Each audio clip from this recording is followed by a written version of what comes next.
Hello, fellow residents of Tamriel. It is the Beeve, and we are back once again with our next build video. We are going to go over a Magicka Warden.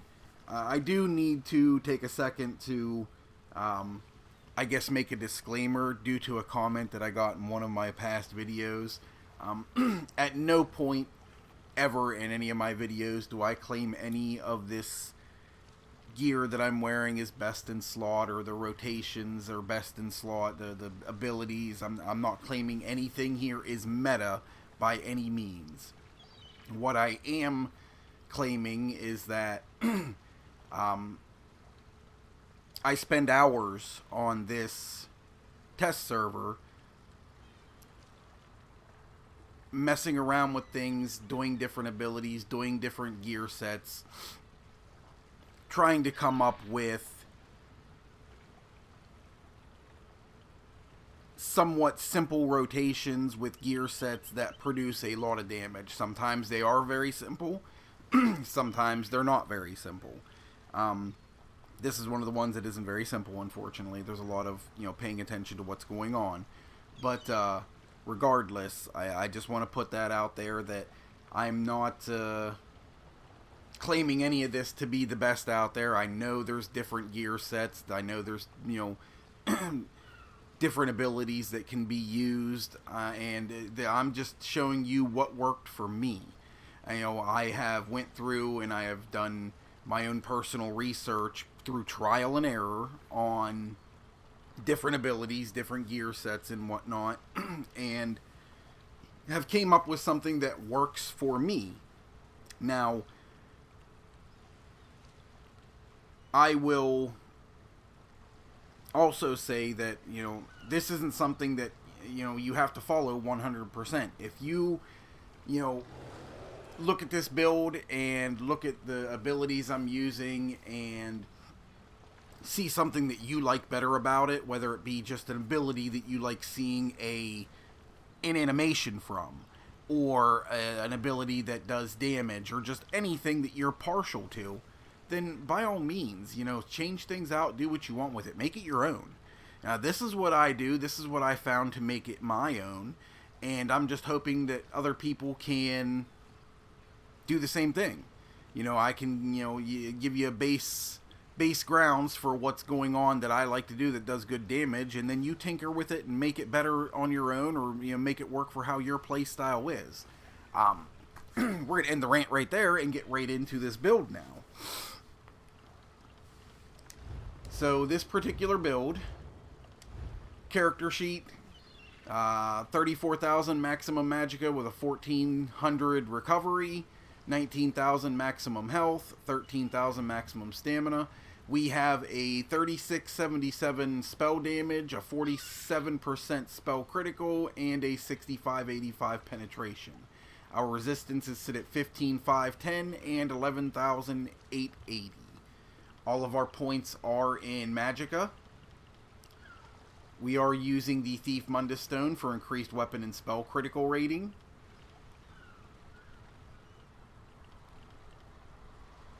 And we are using the Ghastly Eyeball. Did it fall off? Yeah, it fell off in the middle of this. Look at that.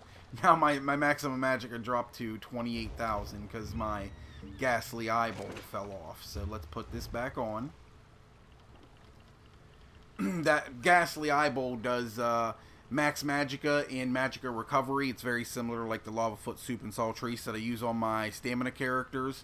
This does not provide you any maximum health whatsoever. So if you don't like running with the 19,000 maximum health, there's plenty of other things you can do. You can take a glyph off the helm and make it a health glyph, or your chest, or your legs. That'll give you another 900 health right there. You can even take points out of magicka, put a little bit into health if you wanted to do that. Or you could just use Witch Mother's Potent Brew or Clockwork Citrus Fillet, and you will get less maximum magicka from those, but you will have more maximum health from it, and you will have more recovery. So you play with that, figure out what you like, figure out what works for you. Inventory. We are using, as we have been, the Kinra's Inferno Staff, precise, and the Kinross jewelry, all in Bloodthirsty. Pardon me. And all with spell damage enchantments on them. We are using Zon Head and Shoulders, Heavy Head, Medium Shoulders, so we're getting our Undaunted passive. And we are using Perfected Robe of the Mania. If you do not have Perfected on this, not a big deal. The only difference between Perfected and non-Perfected is that fifth piece bonus of 129 weapon and spell damage. There will be a difference in the damage output, but not so much that it's going to negate using these sets together.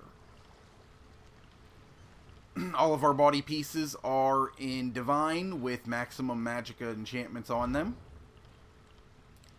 Skills, we are using the Unstable Wall of Fire. We are using Winter's Revenge. This is a nice little fire and ice build. I like this, honestly. But, Unstable Wall of Fire, Winter's Revenge, a Barbed Trap. I have my Blue Betty and Inner Light. My Blue Betty here, this could be a utility slot for most people, because I do have this on both bars. But it's basically just there for the extra damage output from the Animal Companions passive here, the Advanced Species. Increase your damage done by 2% for each Animal Companion ability slotted. You can definitely change this out for something else if you want to put something here. Maybe like a self-heal or a shield, a dampened Magicka, something like that. Inner Light is here for the extra maximum Magicka and the weapon and spell critical rating of 2629. We are using our Eternal Guardian on both bars. This guy hits like a truck. Winnie the Pooh does not mess around on this build. On our Kinross bar, Elemental Weapon is our main spammable. You can change this up as well. What I've found is if you like using the Warden abilities, you can always trade this out for the Screaming Cliff Racer. They both do the same exact amount of damage.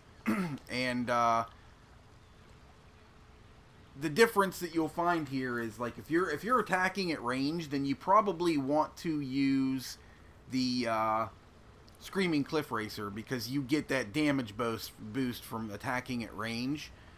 And if you're not going to be attacking at a long range, then the Elemental Weapon is probably going to be your best option as well. Because you're going to be doing, like I said, the same amount of damage and applying a burning, concussed, or chilled elemental status effect. So you can mess with that, see how you like it, see what you want to do.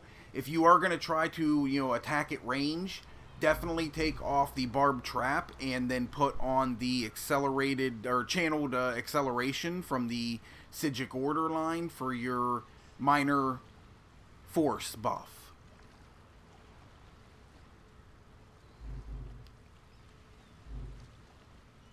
We're using Deep Fissure. We are using Fetcher Infection.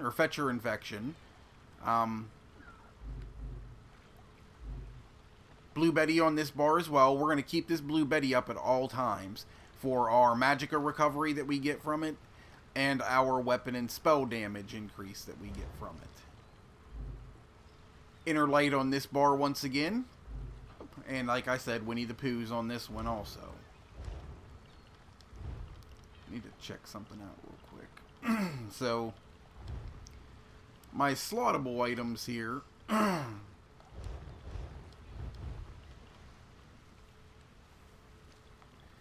So we have... Pardon me, I got a frog stuck in my throat apparently. I don't know what's going on. We are using like spell power pots. That's what this Spellcaster's Elixir is. It's the same thing as like a spell power pot that you can make. Because we are using the Inner Light and the Blue Betty, we don't technically need these. The Blue Betty is providing the major sorcery. The Inner Light is providing the major prophecy. And those are two of the things that spell power pots give us. So you could technically go with a different type of potion. You could craft yourself something. You're going to want to craft something that has restores magicka and gives you magicka recovery. But you can make something that does that plus gives you resistances, so you're a little bit hardier in battle. You can do that. And I mean, if you really wanted to get crazy with it and you wanted to spend your expensive mats like your dragon ream and dragon blood and stuff like that, you could craft yourself potions that will give you back ultimate, so you're throwing out ultimate quicker. The ultimate regeneration for this, only needing 75 ultimate for your bear, isn't that bad. So it might not be something you want to do, but like mess around with different potions and whatnot. Figure out something that maybe works for you, something you like. The rotation on this is kind of involved. We are Unstable Wall, Winter's Revenge, and Barb Trap. We're using light attacks between all those abilities, as always. When we bar swap to our Kinra's bar, we are using Deep Fissure, Fetcher Inflection, and then Elemental Weapon. Then Deep Fissure again, Elemental Weapon 2 times, Deep Fissure again. Then we're going to bar swap and start over. At any point, the Bear Ultimate is active. We are going to swap out a Elemental Weapon for the Bear Ultimate. And at any point that we need to reapply our Blue Betty, we are going to do that by swapping out an Elemental Weapon for that as well. Keeping that 100% uptime on that Blue Betty as much as we possibly can, at least. Champion points. Steadfast enchantments. Treasure Hunter slotted. Rationer slotted. Liquid Efficiency slotted. And Steed's Blessing slotted. You can do whatever else you want with this, however you want to do this. Excuse me. You can slot the things you want as well. These are just the, I like having the Treasure Hunter, the Rationer, the Liquid Efficiency, and the Steed's Blessing all slotted. In our Warfare tree, we have our Timeless Discipline, our Eldritch Insight. We have Quick Recovery, Hardy, Elemental Aegis, and Preparation all filled in the Starving Death tree. We have our Blessed filled in for our own personal healing. We have a Precision for our critical chance improvement. We are using and slotting Backstabber and Fighting Finesse. This will put us a tad bit over that hard cap of 125% on critical damage. It takes us to about 127%. But I'd rather be a tad bit over than a tad bit low. In our Extended Might, we have everything except Weapons Expert filled in. You definitely want to make sure you at least have Flawless Ritual and War Mage, because those are your magicka-based things. And then the Battle Mastery and the Mighty, I have these filled in because I am using that Barb Trap right now. It's going to give that Barb Trap a little bit more damage for me. We have Deadly Aim slotted, and we have Master at Arms slotted. In our Fitness tree, Rejuvenation slotted, Fortified slotted, Boundless Vitality slotted. You've seen all this before if you've watched my other videos. Tumbling filled in. I need to actually fill in this. There we go. Stamina per reduce the break free cost. I have in the Survivor Spite, I have the Mystic Tenacity filled in all the way. I have the Hero's Vigor, Siphoning Spells, and this is slotted. This is my last slotted ability. And then I have like my Wind Chaser filled in, my Sprinter I needed to fill in, the Timeless Guardian I can fill in, the Savage Defense. I didn't have these filled in. These are things over here that you don't, like, if you have the extra points and you can't spend them anywhere else, go ahead and fill this stuff in. If you don't, they're not making a big difference.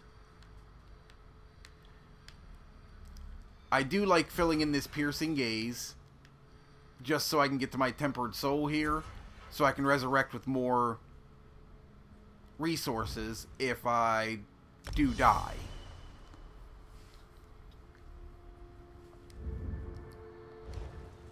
Alright, so that is everything that I needed to go over.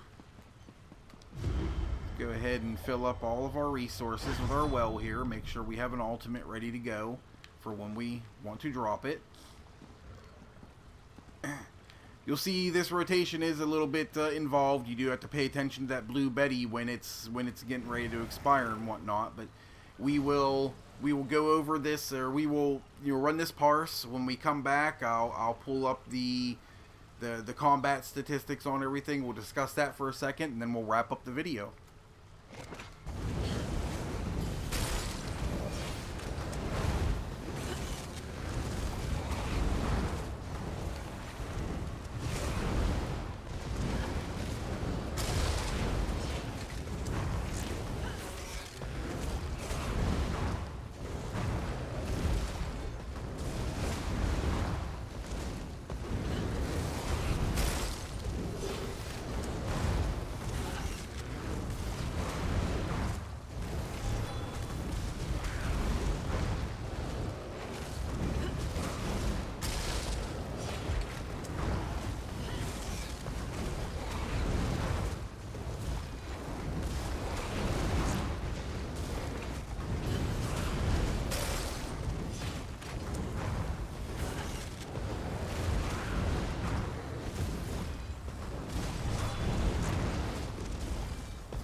Alright, so there it is, 91,266. The rotation is...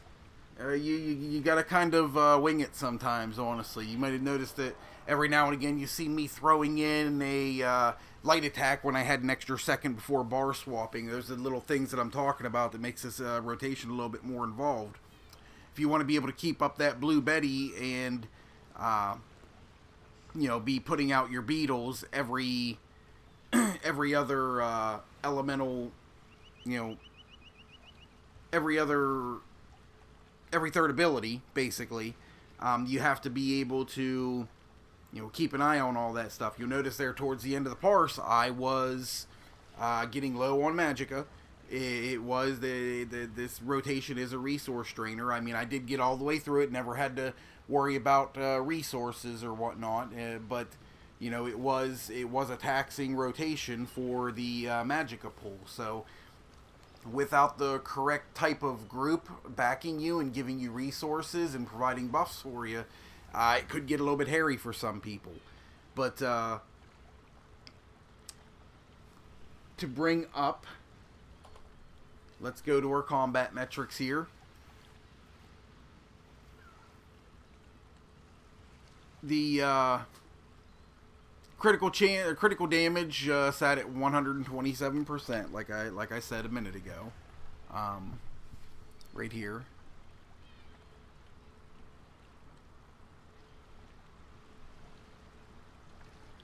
Spell critical rating was 60%.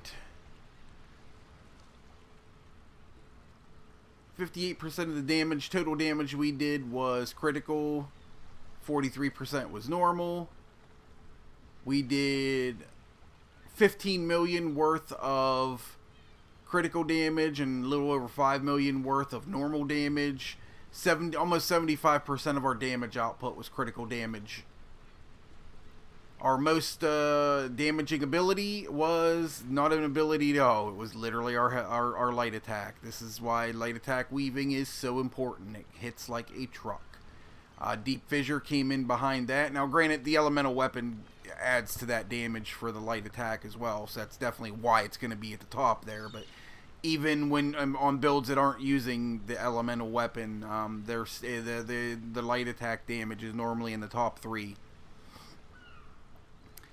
Our light attacks did 18k in damage. Deep Fissures did 11, 9k elemental weapon. Winter's Revenge, 8k, 6k for Crushing Swipe. Look at this. This Guardian Wrath. This is the ultimate ability here. Look at this. What is that? 169,000 in that bear. Like Winnie the Pooh don't mess around. He get mad and he starts smacking people around.